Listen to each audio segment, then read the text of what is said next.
বিশ্ব পরিবেশ দিবসে রাজ্য জুড়ে সচেতনতামূলক নানা কর্মসূচি পালিত। সুকান্ত একাডেমিতে সেমিনার এবং সাংস্কৃতিক অনুষ্ঠান অনুষ্ঠিত।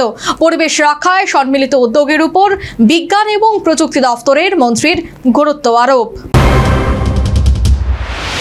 5 জুন বিশ্ব পরিবেশ দিবস। গোটা বিশ্বের পাশাপাশি রাজ্যেও দিনটি উদযাপিত। কার্যত শুক্রবার গোটা রাজ্য জুড়ে বিভিন্ন সচেতনতামূলক কর্মসূচির আয়োজন করা হয়।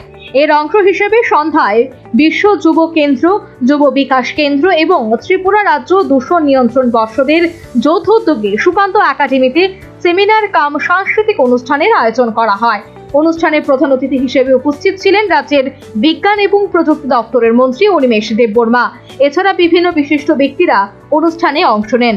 অনুষ্ঠানে বক্তব্য রাখতে গিয়ে উপস্থিত বক্তারা পরিবেশ সংরক্ষণে সমাজের প্রতিটি মানুষের সক্রিয় অংশগ্রহণের উপর গুরুত্ব আরোপ করেন। কার্যত পরিবেশ রক্ষার দায়িত্ব শুধু সরকারের নয়, বরং সকলের সম্মিলিত কর্তব্য। আগামী প্রজন্মের জন্য একটি সুস্থ এবং বাসযোগ্য পরিবেশ গড়ে তুলতে সবাইকে সচেতন এবং দায়িত্বশীল হওয়া বাঞ্ছনীয়। অনুষ্ঠান শেষে নিজ প্রতিক্রিয়ায় এমন বার্তাই দিলেন রাজ্যের বিজ্ঞান এবং প্রযুক্তি দপ্তরের মন্ত্রী অনিমেষ দেববর্মা। পরিবেশকে রক্ষা করার দায়িত্ব আমাদের সবারই এবং পরিবেশ রক্ষা করার জন্য রাজ্যের সমস্ত নাগরিকবৃন্দের কাছে আমাদের অনুরোধ থাকবে, নিজেদের দায়িত্ব কর্তব্য আমরা সবাই পালন করব। বনকে আমাদের রক্ষা করতে হবে, জলাধারগুলো পরিষ্কার পরিচ্ছন্ন রাখতে হবে। আমাদের শহরে যেভাবে যান চলাচল হচ্ছে সেগুলোকে নিয়ন্ত্রণে আনতে হবে।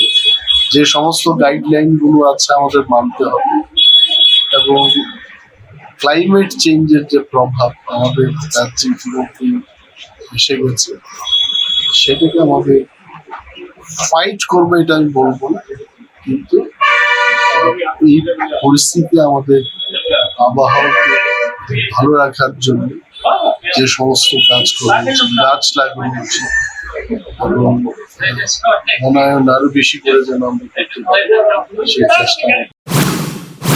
আক্ষরিক অর্থে গোটা বিশ্ব দেশের পাশাপাশি রাজ্যেও শুক্রবার যথাযোগ্য মর্যাদায় সচেতনতার বার্তায় বিভিন্ন কর্মসূচি পালনের মাধ্যমে বিশ্ব পরিবেশ দিবস উদযাপিত। আগামী প্রজন্মের জন্য একটি সুস্থ এবং বাসযোগ্য পরিবেশ গড়ে তুলতে সবাইকে সচেতন এবং দায়িত্বশীল হওয়ার বার্তা দিলেন রাজ্যের বিজ্ঞান এবং প্রযুক্তি দপ্তরের মন্ত্রী Animesh Debbarma. Bureau report, news vanguard.